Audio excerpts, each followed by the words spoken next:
यार बहुत ज्यादा बंदा ऑनलाइन आ गया। जी अस्सलाम वालेकुम जी, काइंडली जरा ऑनलाइन वाले लोग कंफर्म कर दें कि आवाज आ रही है। जबरदस्त यार मैं तो क्लास में टाइम पे आना चाहता था, लेकिन हामिद भाई ने 7:45 लिख दिया। फिर जाहिर बात है उनको झूठा तो नहीं किया जा सकता था। ये ऐसी ऐसी हरकतें करते हैं ना, फिर देखें बड़ा मसला हो जाता है। चलें जी, ये देखें हामिद भाई ने लिखा 7:45, मैंने एग्जैक्ट 7:45 पे सलाम कर दिया था। आदाब आदाब। चलें जी, बस यार बस अब जरा सुनते हैं। अब मुझे भी सुने कि मैं क्या कह रहा हूँ। तो बस यार उसे ना लड़ाई बंद कर दे, तुम एक दूसरे चंडा मार रहे हो यार। हाँ तो भाई सर, सीसीएनए कोर्स की एंडिंग क्या है? क्या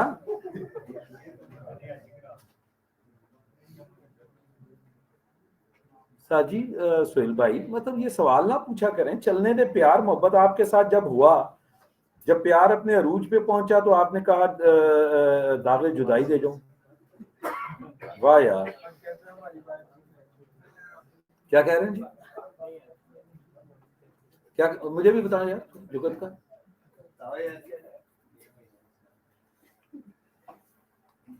डरते हो?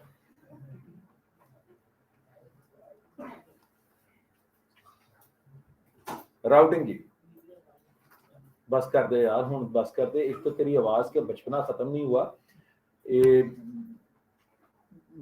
मैं टेक्निकल टॉपिक पढ़ाने लगा, लेकिन ये जो पढ़ाने पढ़ाने लगा अचानक, वो इसका हिस्सा नहीं था। तेरी आवाज से याद आया, एक होता है एफडीएम और एक होता है टीडीएम। शायद आपने कभी जिंदगी में सुना हो। ये होता है फ्रीक्वेंसी डिवीजन मल्टीप्लेक्सिंग, और दूसरा होता है टाइम डिवीजन मल्टीप्लेक्सिंग। क्या फ्रीक्वेंसी डिवीजन मल्टीप्लेक्सिंग और टाइम डिवीजन ये राउटिंग का हिस्सा नहीं है? अचानक भाई की आवाज से याद आया, कहा चल कोई नहीं, राह गुजरते मल्टीप्लेक्सिंग की समझ आ गई। अच्छा, मल्टीप्लेक्सिंग क्या होती है? मल्टीप्लेक्सिंग होती है sharing of a transmission medium by number of signals without any overlapping. Sharing of क्या जी? Sharing of a transmission medium, ये एक मीडियम है by number of signals without any overlapping. मतलब ये एक सिग्नल जा रहा है, ये दूसरा जा रहा है, ये तीसरा जा रहा है, ये एक दूसरे के साथ ओवरलैप नहीं हो रहे। तो जब ऐसा अमल हो तो आप इसको क्या कहते हैं कि यार ये मल्टीप्लेक्सिंग है। जैसे कहते हैं sharing of a motorway bye number of cars without any overlapping, एक दूसरे टक्कर ना हो। तो वो that is actually classical example of a multiplexing. बेहतरीन एग्जांपल है आपकी मल्टीप्लेक्सिंग। जब भी गाड़ियां मोटरवे पे जाते देखें तो आप उसे मल्टीप्लेक्सिंग कहते हैं।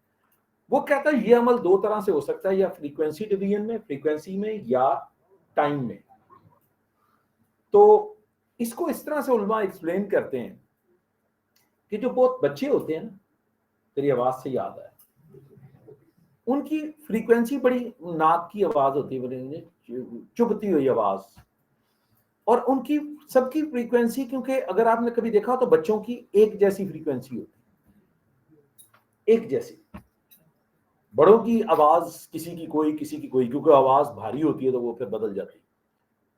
तो क्या होता है कि अगर आप जरा गौर से एग्जांपल सुनिएगा, अगर तुम मदरसे के बाहर खड़े हो और बच्चे अंदर 25-26 कुरान पढ़ रहे हो, उसमें तुम्हारा बच्चा कौन है तुम्हें नहीं पता लगता। तुम्हारे बच्चे की आवाज कौन सी तुम्हें, क्योंकि 25 के 25 की फ्रीक्वेंसी से चिलचिलाती आवाज तेरे जैसे, जो कान में जाके लगती है। औरतों की कैसे जो मर्दाना आवाज होती है, अंडे खा के आवाज फट जाती है, आवाज हैवी हो जाती है। इसीलिए इंडिया में कहते हैं जिसने गाने गाने हैं वो अंडे मत खाए, ताकि गला फटे ना और उसकी आवाज में बारीकी रहे और वो सुर बरकरार रहता है। तो ये मैं टेक्निकल एग्जांपल को सही रूप में एक्सप्लेन कर रहा हूं। इसका क्या मतलब है कि अगर बच्चों की फ्रीक्वेंसी सेम है तो तुम उनमें अलग अलग नहीं कर सकते। तो sharing of a transmission medium by number of signals without any overlapping, frequency same हो गई तो काम खराब हो गया। तो तुम क्या कैसे अपने बच्चे की शनाख्त कर सकते हो? तुम कहते हो नहीं, पहले एक बच्चा बोले, फिर अब दूसरा बच्चा बोले डिफरेंट टाइम पे, फिर अब तीसरा बच्चा बोले डिफरेंट टाइम पे। तो तुमने क्या किया, अब जब वो 3 मुख्तलिफ टाइमों में बोलेंगे तो तुम अपने बच्चे को कहो ओह मेरा बच्चा ये है। तो ये जब बच्चों को कहा कि एक ही वक्त में नहीं, क्योंकि तुम्हारी फ्रीक्वेंसी ओवरलैप कर रही है, मुझे अगर तुम्हें रिकॉग्नाइज करना है तो तुम्हें डिफरेंट टाइम में बोलना है। ये है टाइम डिवीजन मल्टीप्लेक्सिंग, टाइम में अलग अलग करते हैं।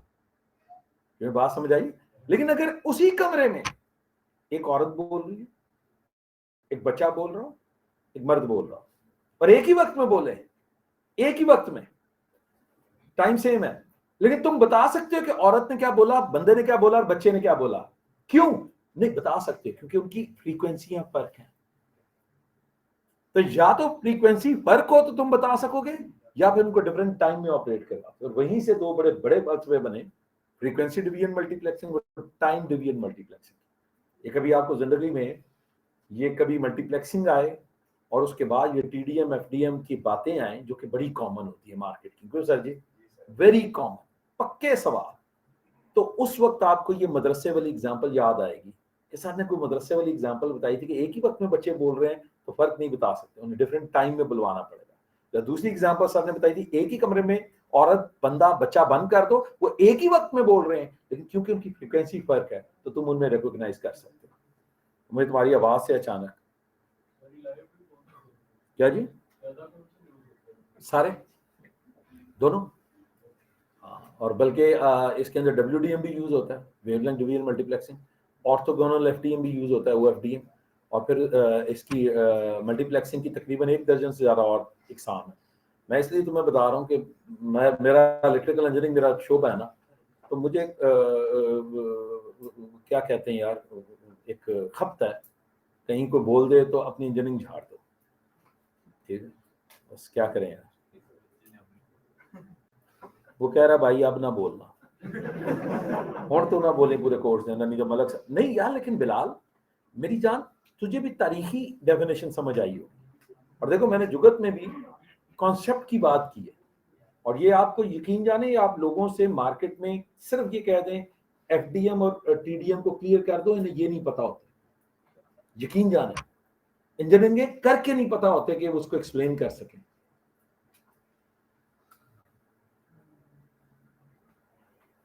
कैंडी एड मीन द जी से बेटा जी पैसे चार्ज करेगा, तो अजोर पढ़ा अजोर ही पढ़ना, GCP तो नहीं हो जाएगा एक ही चीज में।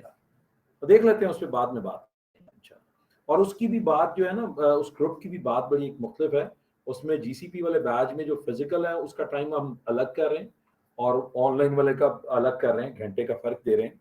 उसकी वजह यह है, उस्ताद ने कहा सर मैं तो इंसाफ नहीं कर सकता कि मैं क्लास वाले हैं तो मैं कम से जवाब दे सकूं, और जो ऑनलाइन वाले हैं उनके ऑनलाइन वालों के सवाल अलग दे सकूं।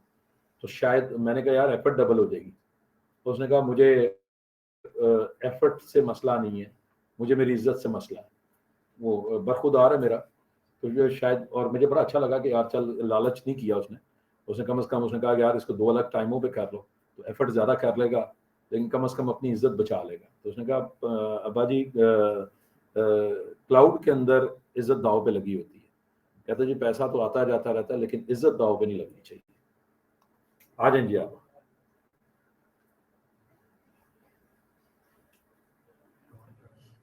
वो कह रहा सर आज आप पढ़ाएंगे नहीं, दिल तो नहीं कर रहा यार। अच्छा मैं समझा वो कह रहा सर आंखों का अंदाज कर देखें, सुबह का 7 बजे का डॉक्यूमेंटेशन पढ़ पढ़ के ना प्रपोजलों की इंसान इस हालत पे पहुंच जाता है। थोड़ा स्टार्ट कर दें यार, ताकि 50-60 मिनट को पढ़ भी लिया जाए। कौन सी लेयर? जबरदस्त जबरदस्त। राउटर है तो राउटिंग है, राउटिंग है तो राउटिंग टेबल है, ऐसे ही है ना, कोई ऐसी कहानियां हुई थी। तो याद करें राउटिंग टेबल के हवाले से क्या बातें हुई थी हमारी, क्या हुई थी, जल्दी से बताएं। राउटिंग टेबल में क्या होता है? 2 चीजें, डायरेक्टली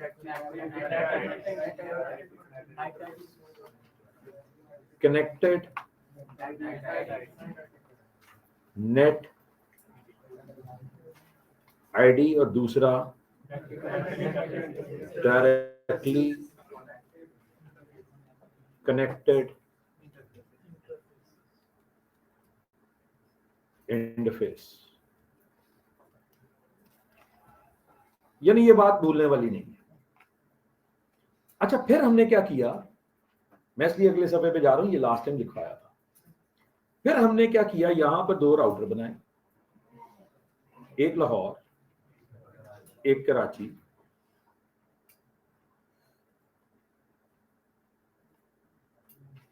सीरियल 0,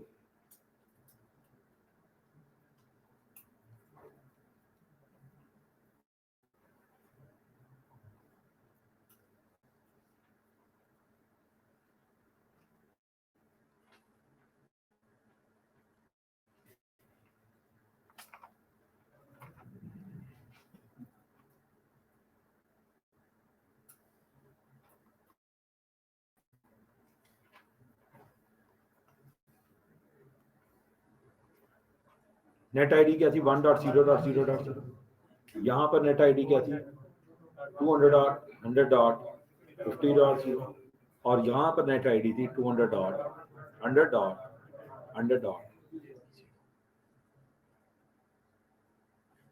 अगला सवाल पूछा था कि देखकर बताओ आईपीस कितने। अब जिसने 3 कहा ना, उसको तो सर जी सारे मिलके मारो। और भैया 4 आईपी हैं, 1 2 3 और 4, नेट आईडीज कितनी है 3। तो ये गलती काबिल कबूल नहीं है। अब लाहौर का राउटिंग टेबल हमने लिखा था, अगर आपको याद हो, 2C ऐसे, सीरियल 0, इथरनेट 0, सीरियल 0 के ऊपर नेटवर्क क्या था 1.0.0.0, इथरनेट के ऊपर नेटवर्क क्या था 200.100.50.0, ऐसे।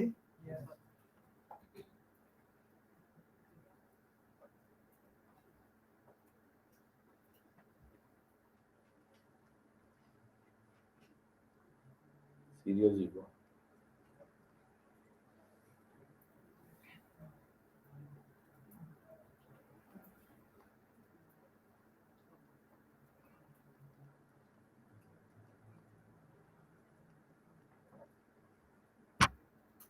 ये राउटिंग टेबल है। और यहां तक हमने लास्ट लेक्चर के अंदर पढ़ा था। अब अगर आप राउटिंग टेबल को देखना चाहते हैं, आज का लेक्चर एक तरह से शुरू कर रहा, तो उसके लिए कमांड है show IP route, the most important command. आपको याद होगा मैंने शो की कमांडें जब लिखवाई थी, शो इंटरफेस सीरियल 0, तो मैंने कहा था सेकंड मोस्ट इंपॉर्टेंट कमांड है। द मोस्ट इंपॉर्टेंट कमांड जो है वो है मेरे भाई शो आईपी राउट। क्या देखेंगे राउटिंग टेबल,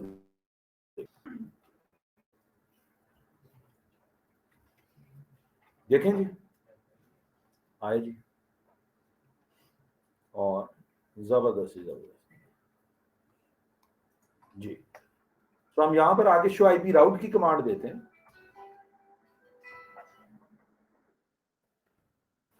ऊपर करने से, जबरदस्त।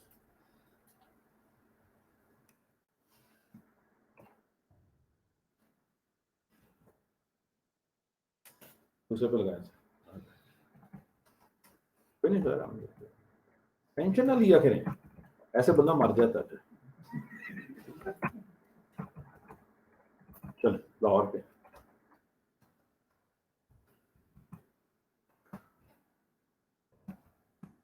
आईपी राउट, राउंड टेबल देखने की, एंटर। और कुछ नजर आया है? कहेंगे सर क्या सी माने डायरेक्टली कनेक्टेड। तो एक लड़के से पिछले बैच में पूछा ये सी क्या का नाम, मैंने कहा पढ़ानो थे सर, मतलब की कहिए। तो ये सी माने डायरेक्टली कनेक्टेड, 1.0.0.0 नजर आ रहा है, और ये सीरियल 0 नजर आ रहा है। यही पढ़ाया था ना कि क्या नजर आएगा, डायरेक्टली कनेक्टेड इंटरफेस और उसके ऊपर नेट आईडी, फिर इसी तरह इथरनेट 0 और उसके ऊपर चलने वाली नेट आईडी, साथ ही आता है। बेहतरीन हो गया।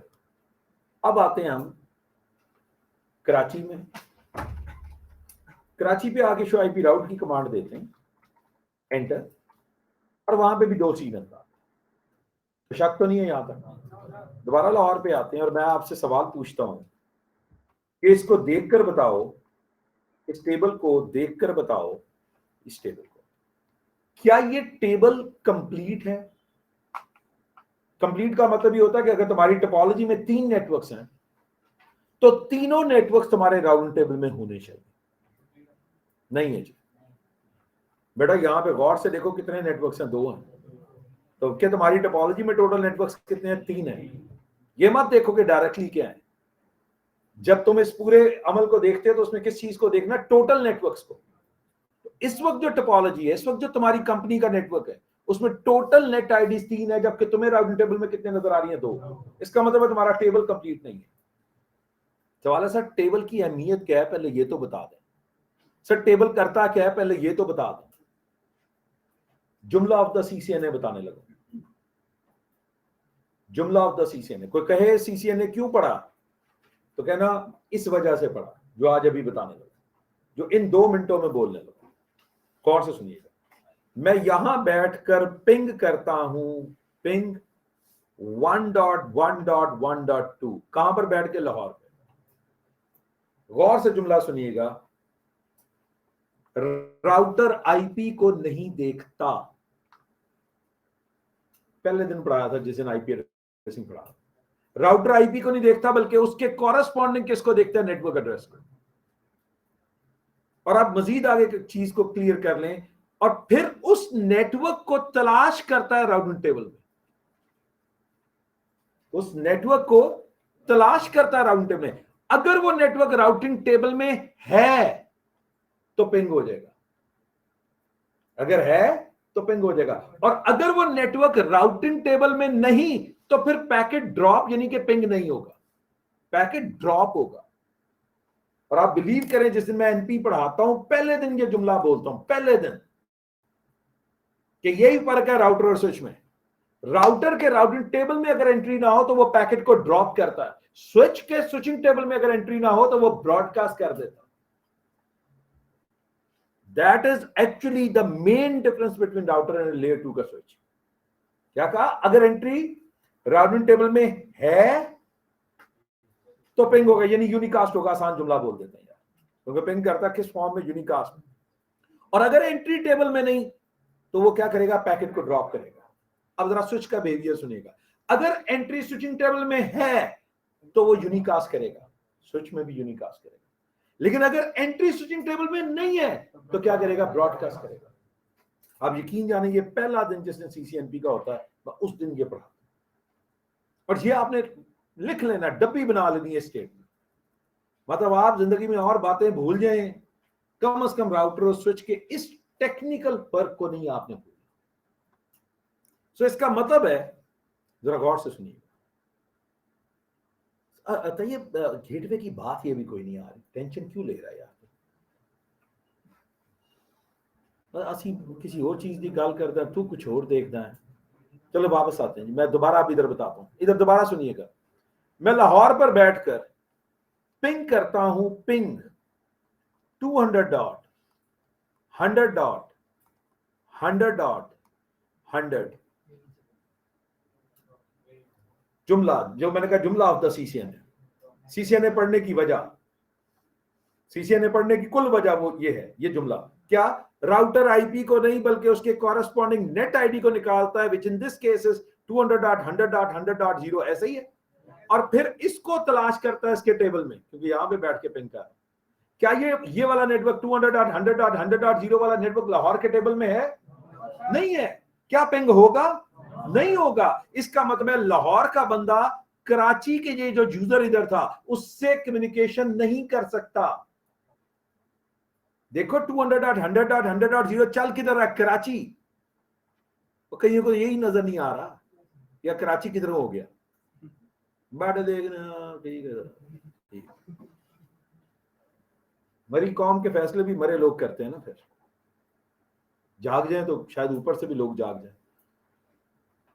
जैसे हुक्मरान वैसी अवाम नहीं, जैसी अवाम वैसे हुक्मरान। तो हुक्मरानों को मत बोलें, अपने आप को कोसें, पर जागें। सो मैंने क्या कहा, लाहौर पर बैठकर तुम जब पिंग करते हो इसको, तो ये आईपी यानी कि इसके कॉरेस्पॉन्डिंग नेटवर्क कहां पे, कराची पे। इसका मतलब हुआ कि लाहौर का ये बंदा कराची पे यहां पर डेटा नहीं भेज सकता। इसका मतलब है कि लाहौर का बंदा अगर हेलो भेजता है तो वो हेलो आज भी कराची नहीं जाएगा, हेलो अब तक वहीं का वहीं। समझ गए हैं? सवाल है सर हेलो जाएगा कदो, जब ये टेबल कंप्लीट होगा। So the second objective of this chapter is to complete the routing table. हमारा इस चैप्टर का दूसरा ऑब्जेक्टिव ये है। सवाल कहेंगे सर जी पहला केरासी पिछले लेक्चर में बताया था। एक्सीलेंट यार, excellent, to select the best path. ये जुमला लास्ट लेक्चर में बता के गया था। ऑब्जेक्टिव नंबर 1 ये है। ऑब्जेक्टिव नंबर 2 आज बता दिया, और वो क्या है, to complete the routing table. इस टेबल को कंप्लीट करो। तो सीसीएनए पढ़ने का सबसे बड़ी वजह, मंतक, लॉजिक वो ये है कि हमने इस टेबल को कंप्लीट करना। और कोई पूछे क्यों कंप्लीट करना है, कम्युनिकेशन उसके बिना मुमकिन नहीं। हमने तो सीसीएनए में कहा था नेटवर्किंग पढ़नी है। नेटवर्किंग डेफिनेशन है कनेक्टिविटी एंड कम्युनिकेशन। वो कम्युनिकेशन उस वक्त तक नहीं होती जब तक कि टेबल कंप्लीट नहीं होता। तो टेबल कंप्लीट करेंगे तो कम्युनिकेशन होगी भाई। तो द सेकंड ऑब्जेक्टिव क्या कहा, the second objective of this chapter is to complete the routing table. मैं पहले प्रूफ देता हूं फिर आगे चलेंगे। चलें जी, मैं लाहौर पे हूं, शो आईपी राउट करें सर, एंटर। मैं लिखता हूं पिंग 1.1.1.2। आवाज लगाएं, पिंग होगा? होगा यार, किधरों नहीं होगा यार। और भाई इसके कॉरेस्पॉन्डिंग नेटवर्क 1.0.0.0, क्या ये टेबल में नहीं है?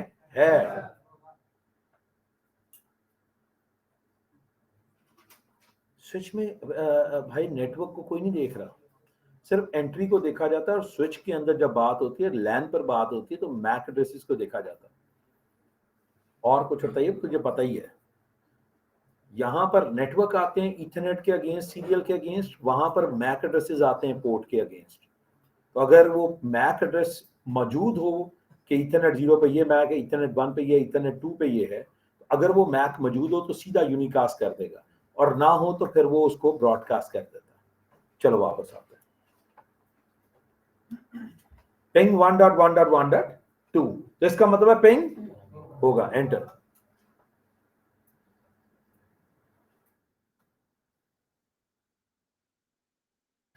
बिल्कुल जबरदस्त। ये कौन है जी ऑनलाइन में जिसने, फहीम ने सवाल पूछा कि सर नेटवर्क के साथ वो स्लैश भी बता रहा है। बिल्कुल जी, वो नेटवर्क की नंबर ऑफ बिट्स भी बता रहा है।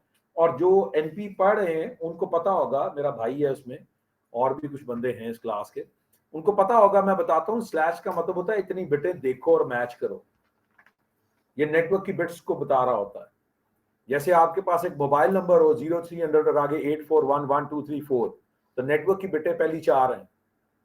तो कैसे पता लगेगा, कोई निशान लगा दें कि /4, तो इसका मतलब है पहली 4 बिटें कंपनी के नेटवर्क को रिप्रेजेंट करती।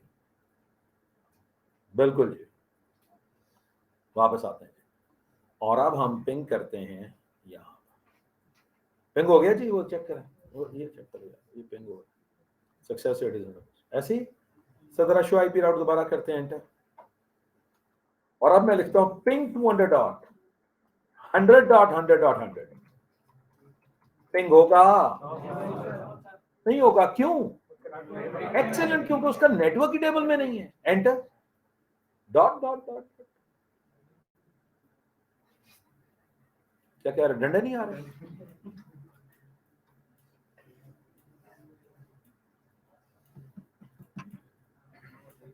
हो गया जी। अब मेरा मकसद आज फाइनली ये है, लाहौर से कराची हेलो भिजवा दो।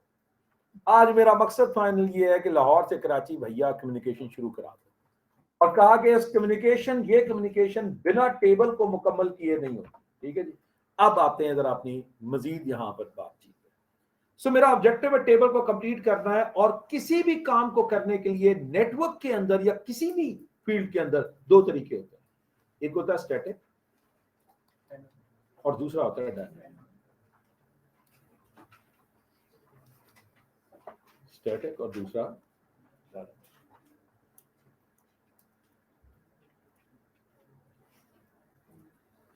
स्टैटिक और दूसरा डायनामिक।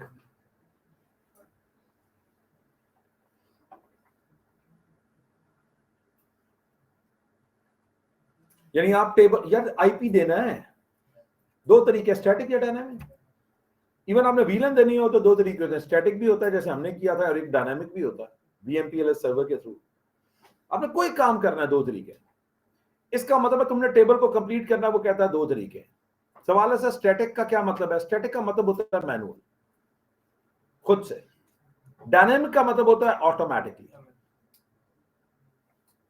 ऑटोमेटिकली, और जब भी कहा जाता है ऑटोमेटिकली, तो उसके पीछे कोई ना कोई प्रोटोकॉल जरूर होता है। ये सारी ऑटोमेशन के पीछे प्रोटोकॉल छुपे हुए हैं, और जाहिर बात है हर प्रोटोकॉल के पीछे कोडिंग है, हर प्रोटोकॉल की कोडिंग हुई हुई है ना।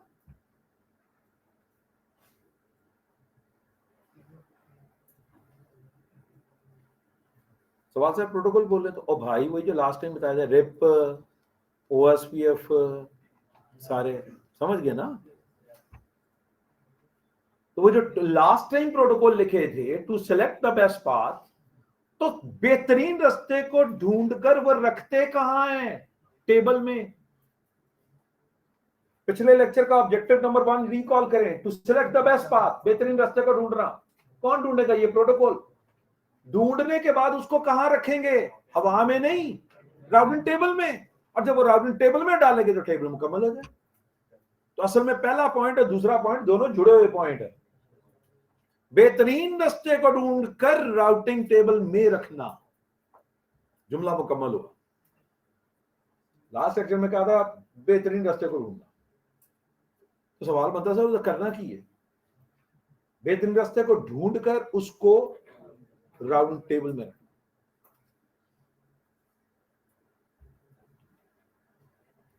अब सवाल है सर स्टैटिक मैनुअल है, कहां यूज होता है? छोटे नेटवर्क में। इसका मतलब है स्मॉलर नेटवर्क्स, 2 राउटर हैं, 3 राउटर हैं, 2-4 राउट्स हैं, छोटे नेटवर्क्स में।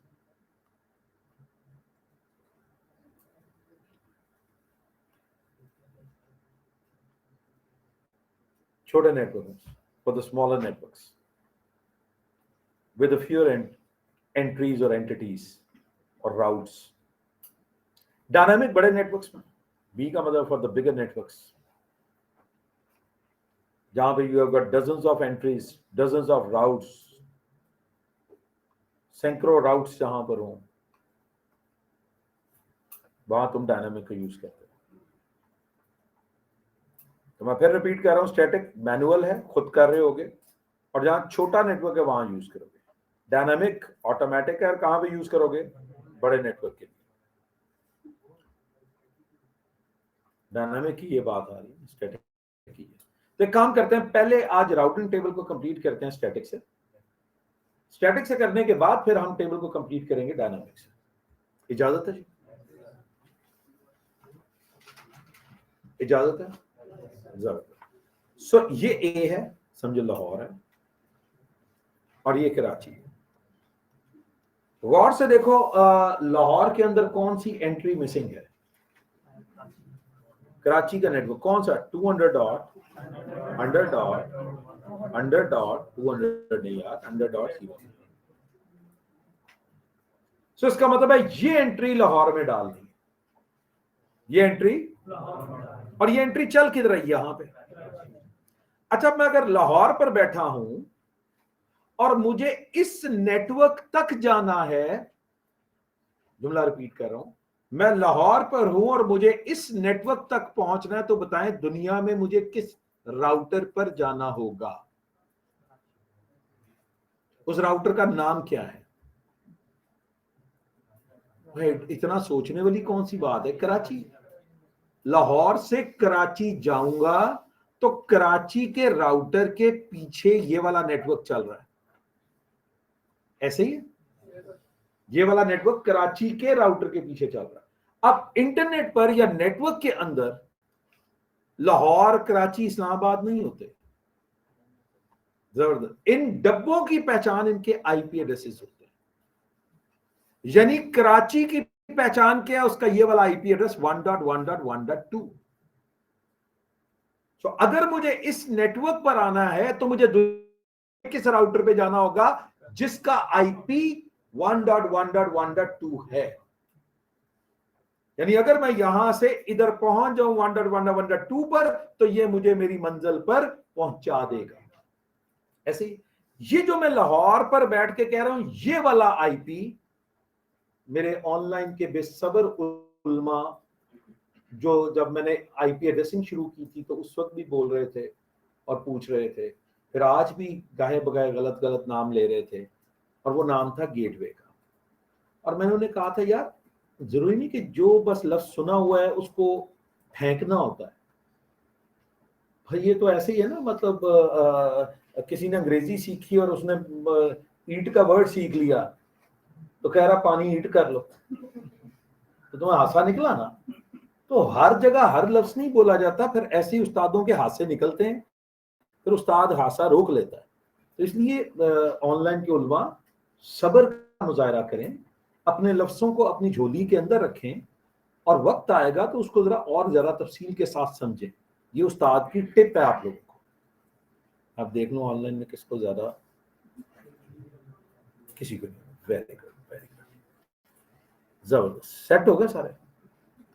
चलो अच्छा, जो लाहौर पर बैठकर कराची का आईपी देते हैं which is 1.1.1.2 in our case, इस आईपी को गेटवे एड्रेस बोलते हैं। मुझे याद है मैंने शुरू में नेट आईडी निकाली तो लड़का, मैं नेट आईडी पढ़ा रहा हूं, कह रहा गेटवे भी तो होता है ना। पहले वक्त तो आ जाए, गेटवे भी आ जाएगा, आज आ गया गेटवे। तो लाहौर पर बैठकर जो कराची का आईपी दिया वो क्या कहलाता है, गेटवे एड्रेस। अच्छा, गेटवे की डेफिनेशन क्या होती है इसको भी समझे। गेटवे की डेफिनेशन है जो तुम्हें मंजिल के करीब ले जाए, जो तुम्हें मंजिल के करीब ले जाए। तीसरी दफा कह रहा हूं, जो तुम्हें मंजिल के करीब ले जाए। तो खुद देख लो, तुम लाहौर पे थे, गेटवे क्या 1.1.1.2, इसका मतलब तुम जब यहां से उठ के यहां गए तो क्या ये आईपी तुम्हें मंजिल के करीब नहीं ले ये जबरदस्त। कई किताबें गेटवे की बजाय लिखती हैं next hop address, next hop address. Hop होता है छलांग, हॉप होता है अगला कदम, अगली छलांग या अगला कदम, उसे कहते हैं नेक्स्ट हॉप। मोहतरम अगर तुम लाहौर में हो तो तुम्हारा अगला हॉप क्या है, कराची। ऐसे ही इसे अगला हॉप भी कहते हैं। जो अगला हॉप है, यदि सोचो मैं इस वक्त यहां पे खड़ा हूं और मैंने किसी के घर की तरफ जाना है, मैं कदम उठाता हूं, जो मेरा कदम है वो क्या है, नेक्स्ट हॉप है। जो मेरा अगला कदम है मुझे बताएं वो मुझे मंजिल के करीब लेके जाएगा या दूर लेके जाएगा, करीब लेके जाएगा। यानी मैं यहां से अगला कदम लेता हूं तो वो मुझे मंजिल के करीब लेके जाएगा। तो नेक्स्ट हॉप भी क्या हो गया, जो तुम्हें मंजिल के करीब लेके जाता है। तो किसी किताब में अगर गेटवे एड्रेस लिखा जाए या नेक्स्ट हॉप एड्रेस लिखा जाए, it's one and the same thing, एक ही चीज। दोनों का एक ही ऑब्जेक्टिव है, जो तुम्हें क्या करता है, मंजिल के करीब ले जाता है। अलबत्ता सिस्को इसको ना गेटवे कहता ना नेक्स्ट हॉप कहता है, सिस्को इसे बिल्कुल फॉरवर्डिंग राउटर एड्रेस कहता है। और फॉरवर्डिंग राउटर एड्रेस,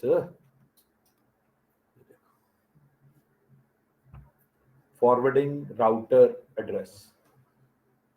ठंड लग रही, गर्मी लग रही, तो बेटा थोड़ा आगे आ जाओ, एसी के आगे आ जाओ, गर्मी लग।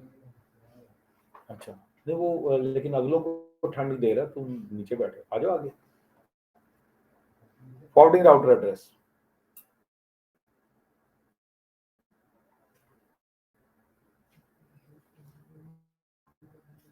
वर्ड निकला फॉरवर्डर से। फुटबॉल खेली हो, हॉकी कभी देखी हो, तो एक फॉरवर्डर होता है, उसको गेंद देते हैं, तो फॉरवर्डर क्या करता है, गेंद को लेके कहां जाता है, मंजिल की तरफ। तो फॉरवर्डर भी कौन होता है? जो मंजिल के करीब ले जाता है गेंद को। तो फॉरवर्डिंग राउटर एड्रेस भी क्या है? जो मंजिल के करीब ले जाता है। तो तीनों में एक कदर मुश्तरक है, और वो क्या है? गेटवे भी मंजिल के करीब ले जाने वाला, एक्स्ट्रा ले जाने वाला मंजिल के करीब। तो कहीं पर ये तीनों लफ्ज नजर आए तो एक नहीं है, ये हमें मंजिल के करीब ले जा रहे हैं। आई होप के बात समझ आ गई। जबरदस्त,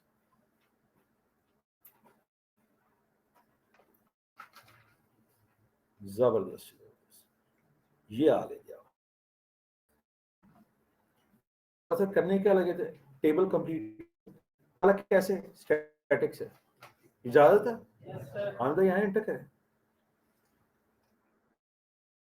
जी, show I P route, enter. कौन सी एंट्री मिसिंग है?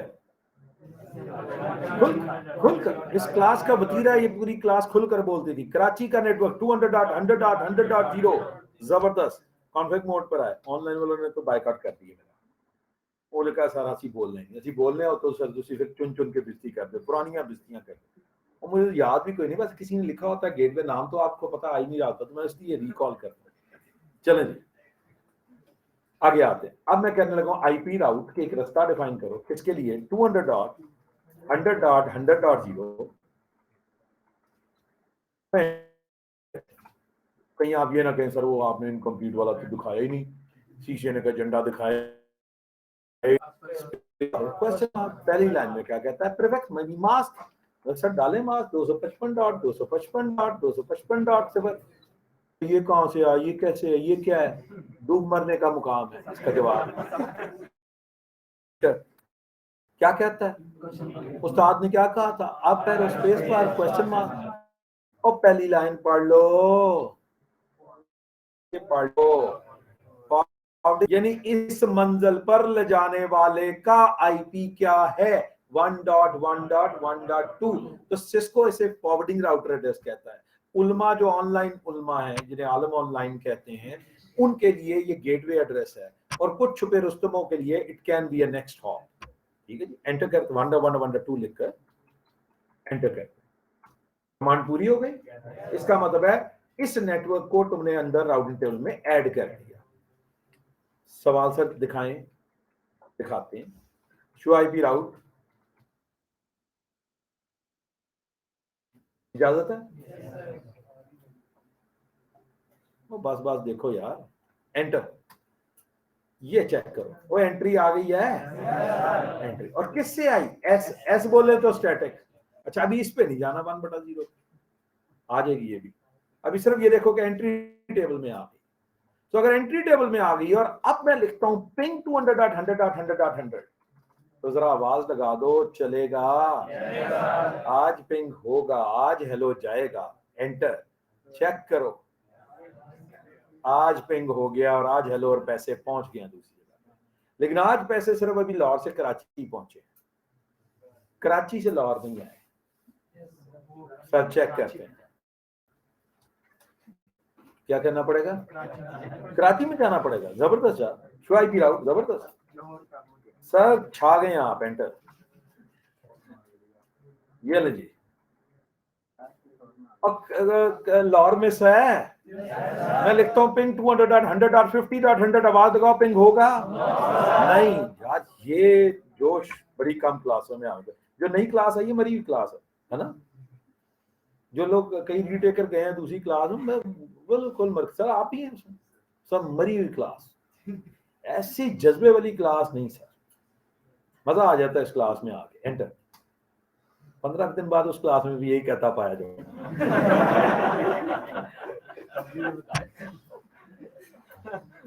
पिंग नहीं हो रहा जी, जबरदस्त जबरदस्त। तो कैसे पिंग होगा? कॉन्फ़िगरेशन में जाके रास्ता डिफाइन कर दो। आए सर बिस्मिल्लाह, कॉन्फ़िग मोड में आए। आईपी राउट 200.100.50.0, इसका मास्क 255 यहां पर पहुंचाने वाले का आईपी, ये आवाज और ये गेटवे लिखने वाले है ऑनलाइन पे आलम ऑनलाइन, जिसने गेटवे लिखा। तुझे मुबारक तेरा गेटवे। चलो जी आ जाओ जी, रास्ता डिफाइन हो गया। एग्जिट शो आईपी राउट जी, एंटर। अब नजर आ रहा है एस। अच्छा कहीं आजाद से इसका ऑर्डर क्या होता है, आखिर में आता है, दरमियान में आता है, पहले आता है? ओ भाई छोड़ दो, जिधर भी आता है, पर नजर आ रहा है तो ठीक है। तो लिखें सर पिंग 200 और 100 और 50 और 100। क्या आज कराची से लाहौर पैसे जाएंगे? क्या हेलो जाएगा? एंटर। जबरदस्त। वो देखो अगर पिंग हो गया है, हालांकि तुम कराची बैठे हो, लाहौर का ये interface is not directly connected interface. मैं लिखता हूं टेलनेट 200 डॉट 100 डॉट 50 डॉट 100 हो जाए जी। Telnet enter. चेक करो क्या हुआ है, कराची से लाहौर उस आईपी पे टेलनेट भी हो गया। अगर ये हो गया, आज वॉइस भी जाएगी, वीडियो भी जाएगा, डेटा भी जाएगा, वेबसाइट भी जाएंगे, टीएफटीपी भी हो, सब काम होंगे अगर पिंग हो जाए। अहम बात ये आईपी डायरेक्टली कनेक्टेड नहीं था।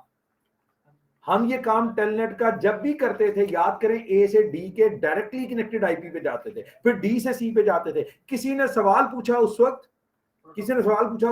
सर क्या ए से सी पे आ सकते हैं डायरेक्टली? तो मैंने कहा नहीं, आगे चल के जब राउटिंग पढ़ेंगे तो आ जाएगा। तो राउटिंग में वो ऐसी कौन सी चीज थी, अगर तुम सी का आईपी, हाँ आईपी राउट डिफाइन कर दो, ए में वो रास्ता डिफाइन कर दो, ए में अगर वो एंट्री आ जाए, तुम्हारा पिंग वहां से टेलनेट होना शुरू हो जाएगा। तुम्हें जाकर पहले ये नहीं करा, फिर डायरेक्टली कोयटा जाओ। सो वो चीजें भी खत्म हो गई कि यार पहले लाहौर जाओ, फिर कराची जाओ, फिर इस्लामाबाद जाओ, डायरेक्ट आईपी दो, उस डब्बे पे चले जाओ, भले वो 20 हॉप दूर हो। ब्यूटी है यार, जबरदस्त। साथ है। अब मसला ये है, टेबल कंप्लीट तो करना है लेकिन स्टैटिक से नहीं। हमने टेबल कंप्लीट करना है प्रोटोकॉल से, क्योंकि लास्ट लेक्चर में हमने कहा था सेलेक्ट द बेस्ट पाथ और आगे प्रोटोकॉल दिए हुए थे। तो अब जुमला ये बनता है, हमने बेहतरीन रास्ते को ढूंढकर उसको राउटिंग टेबल में रखना है, लेकिन ये अमल हमने किसके थ्रू करना है? प्रोटोकॉल के। साथ है। तो फिर एक काम करते हैं, वो जो आए सर, वो जो राउट डिफाइन किया था उसको उड़ा देते हैं। तो ये क्या किया, किसी कमांड को खत्म करना हो तो क्या करेंगे, उसके शुरू। तो ये देखें, आप पैरों करके कमांड आती है, उसके शुरू में नो लिख देते हैं। परेशान है तुम? समझ आ गई तुम? अच्छा आ गए। हाय तेरी बातें जो है ना, ये सवाल सर आप क्या कहना है? प्रोटोकॉल चलाने लगे सर। प्रोटोकॉल करता क्या है, जरा सुनना।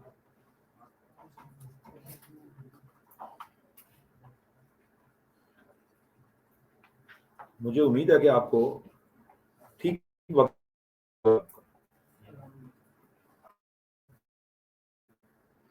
आते हैं।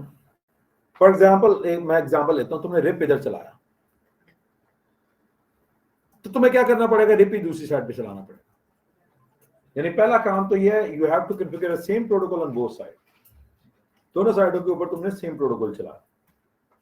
प्रोटोकॉल करता क्या है? ये ए है, ये बी।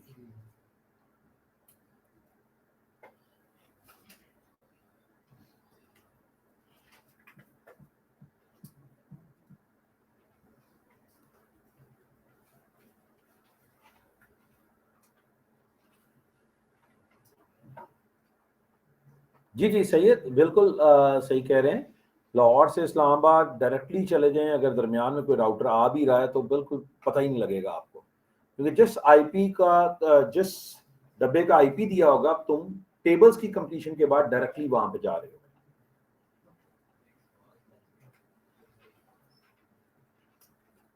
जी अभी यहां पर नहीं है जी। हॉप काउंट ये अलग है, बैंडविड्थ अलग है, डिले रिलायबिलिटी एमटीयू अलग है। जी सवाल क्या था?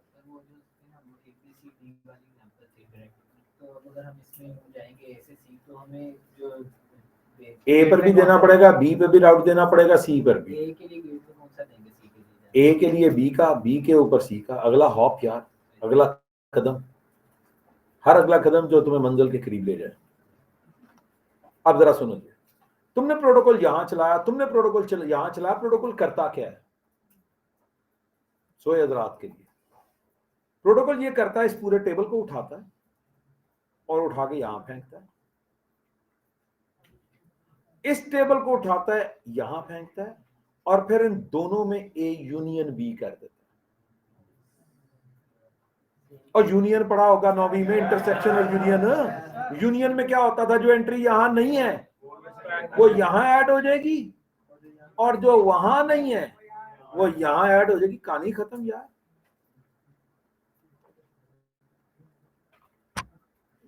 सिंपल है यूनियन भी। यानी को पूछना चाहता था कि सर प्रोटोकॉल क्या करता है, तो ये करता है। क्या करता है, इस टेबल को उठाएगा यहां फेंकेगा, इस टेबल को उठाएगा यहां फेंकेगा। लेकिन ये टेबल फेंकने पड़ते हैं मैनुअली, खुद नहीं चले जाते, टेबल मैनुअली फेंकने पड़ते हैं। अब इस जुमले पर शदीद तनकीद, मैनुअली। हाँ, इस जुमले में तनकीद उलमा की ये है, सर ये तो स्टैटिक ही हो गया। हाँ जी, सुन लो, हाँ जी, हर डायनामिक अमल पहली दफा स्टैटिक ही होता है। डीएचसीपी सर्वर अगर करते हो तो पहली दफा सर्वर की कॉन्फ़िगरेशन करनी पड़ती।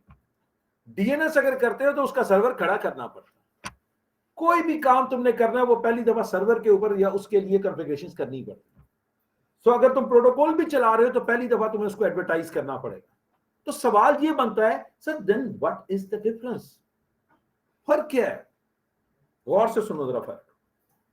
फर्क मेरे मोहतरम ये है कि अगर तुम्हारे पास ऐसे 100 ब्रांचें होती,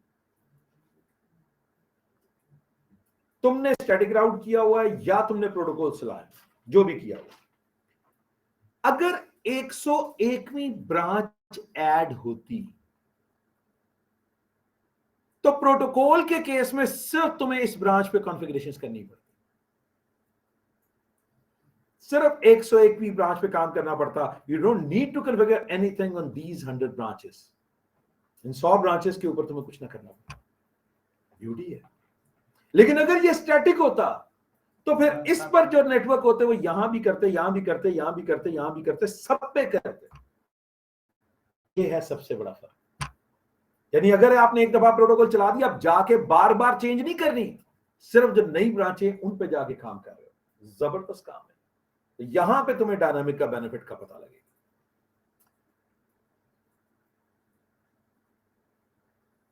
क्या चल रही है? शुक्र है सर, इतना हो गया।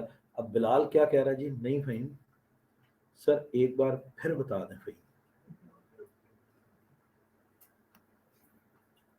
मैंने कहा भाईजान, डायनामिक में 100 ब्रांचों पे कॉन्फ़िगरेशंस हुई हुई थी, 101वीं ब्रांच ऐड हुई तो तुम्हें सिर्फ 101वीं ब्रांच पर कॉन्फ़िगरेशंस करनी पड़ेगी, तुम्हें इन पे जाके कुछ नहीं करना। स्टैटिक के केस के अंदर जब 101वीं ब्रांच ऐड होती है तो तुम्हें यहां तो करना ही करना है, तुम्हें इन सब पर भी जाके उसके अगेंस्ट जो राउट से वो सब पर जाकर डिफाइन करना है। ये सबसे बड़ा फर्क है स्टैटिक और डायनामिक। तो मैं अब क्या करने वाला हूं, मैं अब ये करने वाला हूं, मैं आगे चलने से पहले जस्ट एक छोटा सा पॉइंट आपको बता दूं, और वो टर्म है एडमिनिस्ट्रेटिव डिस्टेंस। लिख लीजिएगा। राउटिंग को बड़ा जागती हालत में पढ़ना भाईजान, और मजेदार टॉपिक है ये, कोई ऐसा नहीं है कि आपको ऊपर से गुजर जाए। एडमिनिस्ट्रेटिव डिस्टेंस,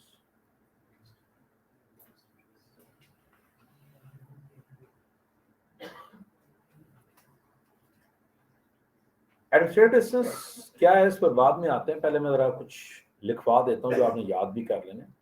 स्टैटिक का एडमिनिस्ट्रेटिव डिस्टेंस है 1, एडमिनिस्ट्रेटिव डिस्टेंस। रिप का है 120,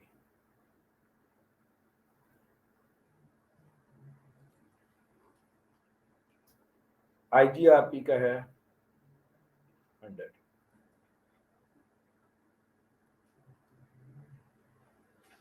ओएसपीएफ का है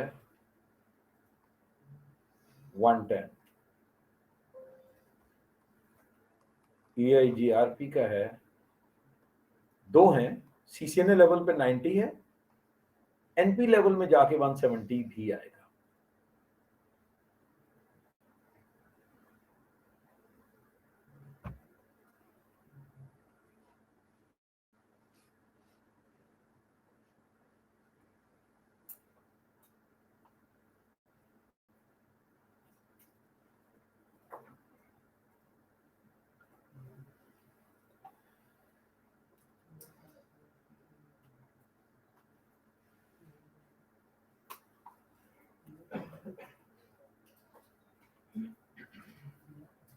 रिप का एडमिनिस्ट्रेटिव डिस्टेंस तुम्हें याद नहीं है, ये नाकाबिले माफी जुर्म है, याद करने पड़ेंगे। These are the default values, पहली बात ये डिफॉल्ट वैल्यूज हैं बट कन्फिगरेबल।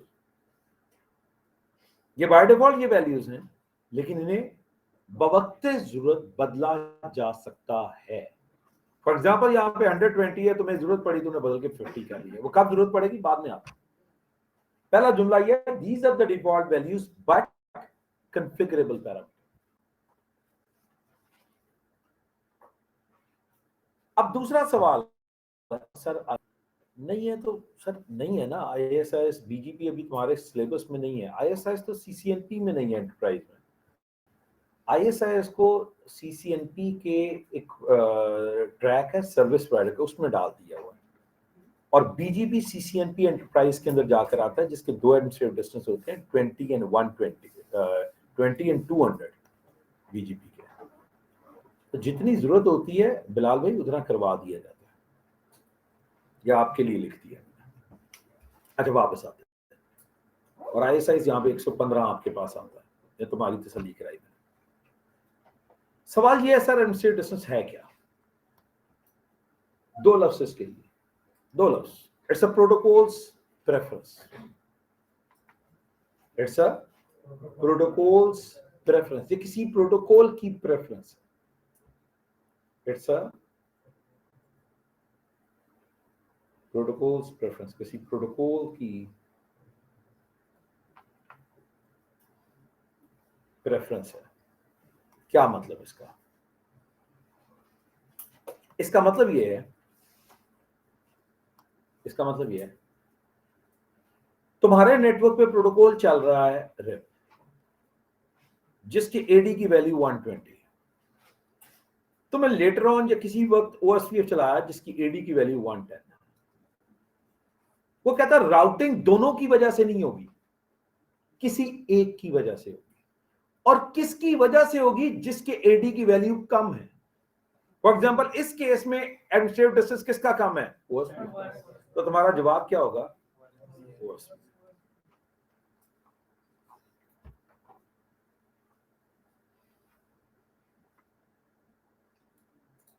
जिसकी वैल्यू कम है राउटिंग उसकी वजह से, डिसीजन उसकी वजह से। मैं फिर एक्सप्लेन करता हूं, मैं रिप चलाता हूं जिसकी वैल्यू 120 है, मैं ईएजीआरपी चलाता हूं जिसकी वैल्यू 90 है। सिर्फ जवाब दे दें, जवाब किसकी वजह से होगा? 90। जवाब किसकी वजह से होगा? ईएजीआरपी, क्योंकि उसके एडी की वैल्यू छोटी है।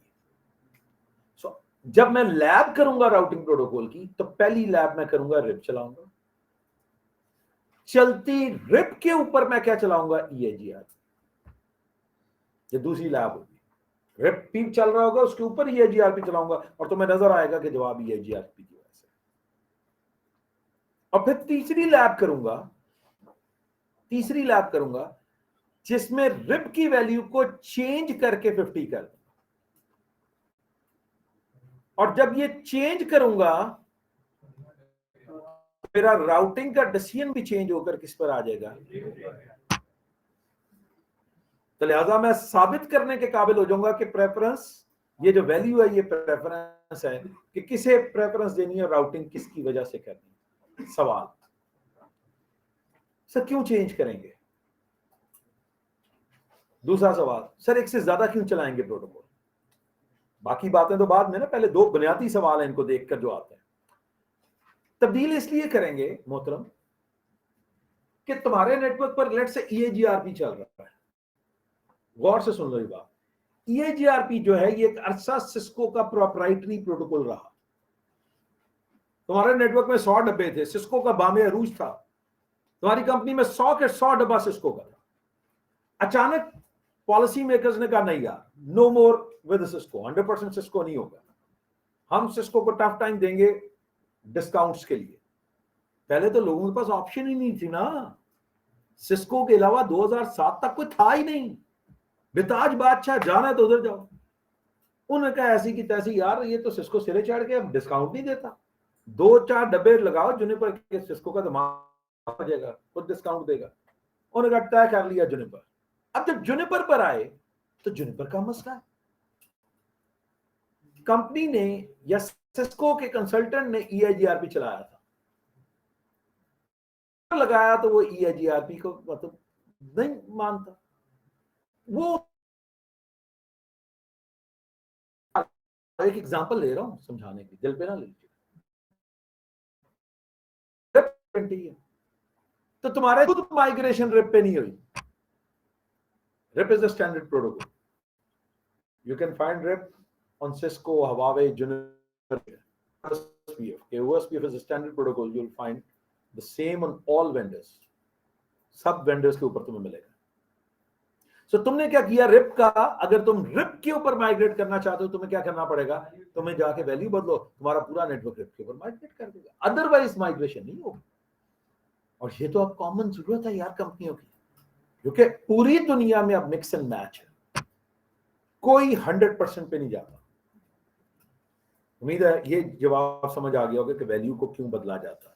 ठीक है, माइग्रेशन पर्पस के लिए आप कोशिश करते हैं कि वैल्यू को जरूरत पड़े तो चेंज कर दें। अब सवाल ये है, क्या सर ये आप प्रोटोकॉल एक से ज्यादा चला, खास रीजन है, मैं मजीद आगे नहीं चल रहा क्योंकि मैं आपके मेरे 55 मिनट मुकम्मल हो गए ऑलरेडी, आपने 40-50 मिनट क्लाउड पे पढ़ा होगा, 1.5 घंटा मुझे आइडिया है, ह्यूमन नफ्सियात है, इतना पढ़ तो उसके बाद समझ आनी बंद हो जाती है। तो मैं नहीं चाहता ये आप हैप्पी एंड दुल्हा दुल्हन जाए तो फिल्म काम आती है, तो मैं नहीं चाहता कि आज एंडिंग अच्छी ना हो, ठीक है जी, और दुल्हे की मौत हो जाए यहाँ पर। बहुत शुक्रिया जी ऑनलाइन वाले लोगों का क्लास को ज्वाइन करने का। मुलाकात होगी इंशाल्लाह अगले लेक्चर में अपने टाइम पर। बहुत शुक्रिया।